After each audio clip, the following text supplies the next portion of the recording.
Global Citizens with Major J.D. York. Good afternoon. I have 7 kids.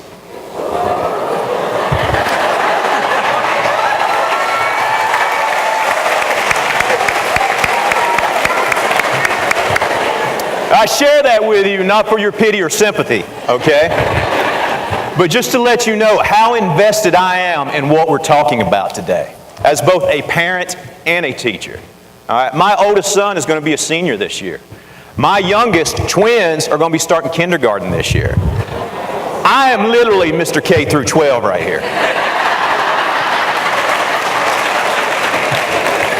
So believe me when I tell you that the importance of these outcomes that we're talking about today are critical. They're critical for helping our students achieve success, and they have to go K through 12 through their entire academic career.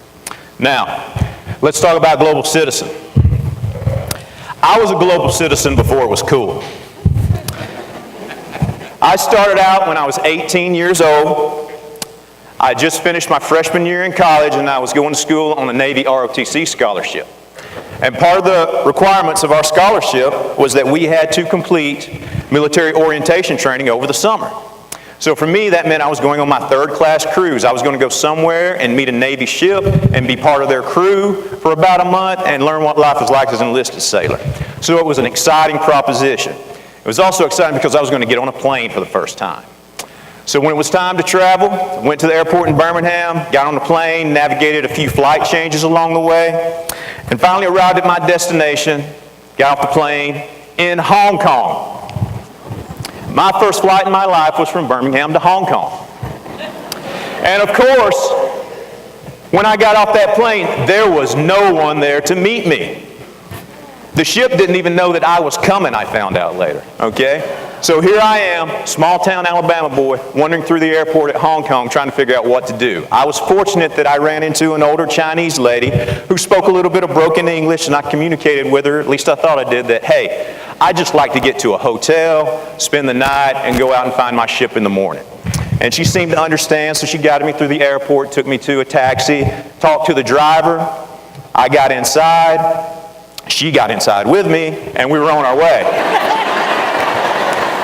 So that was a little strange, but it got even stranger when we pulled into the hotel, and after getting out of the car and her leading me inside the building, I quickly realized this was not a hotel. This was her house. She had brought me to her apartment where she lived. Now at this point I am torn, okay? Because this lady right now is my only friend in the world that I can actually communicate with. But on the other hand, I don't want to put myself in a situation where I'm going to be robbed, murdered, or have my organs harvested. So, I took a leap of faith.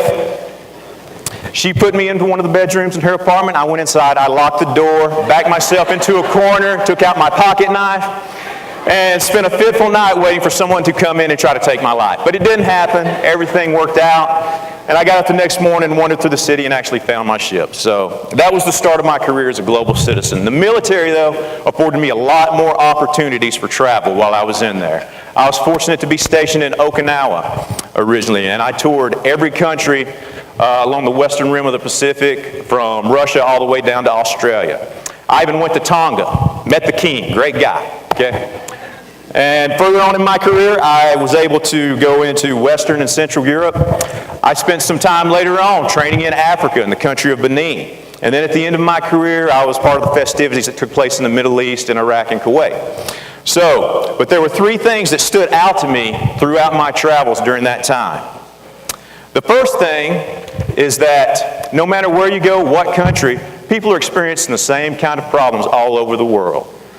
Poverty, crime, lack of economic opportunity are all things that you're going to see common throughout countries. It just varies by degree. Secondly, if you keep an open mind, you can learn something from people who are very different from you, even primitive in some cases. A lot of the foreign military people that I work with were pretty sketchy, but they were able to teach me some things that I still carry with me to this day.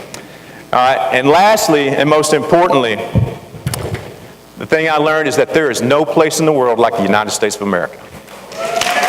You You have to spend some time outside the borders of our country until you really appreciate how special this country is.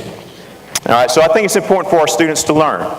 And so as you've already seen, when we're talking about global citizens, we want our students to identify as being part of an emerging world community whose actions contribute to building this community's values and practices. So, who is this emerging world community? Well, you don't have to travel all over the world anymore. If you've got a cellular device in your pocket, or if you're on the internet, or if you're on social media, you're already part of it. Modern information technology has truly shrunk the world, where we can communicate and collaborate with people all across the globe like we never could before in the past. So, if we're all part of this emerging world community, what are its values? Well, they're similar to what I brought up before. People are concerned all across the globe, as we are here, about basic human rights and equality, poverty alleviation, economic growth and opportunity, humanitarian assistance, and any other thing that benefits the general well-being of people and furthers the human condition. The big question, however, is how do we realize these values that we're talking about on a global scale? Now, there are a lot of ideas out there, and not all of them are good ones. Communism, socialism, suppression of speech, religion, and individual rights are all bad ideas, but they seem to be making a comeback today, especially on our college campuses. All right? I have been to the former Soviet Union. I have been to third world banana republics, and I have seen firsthand the damage, the destruction, and human suffering that these failed ideologies have wrought. It's anathema to our values as Americans to be a part of that. So I believe our students should know that and understand that, because it is our American values, like liberty, equality, democracy, and capitalism, that has made this the greatest force for good on the face of the planet.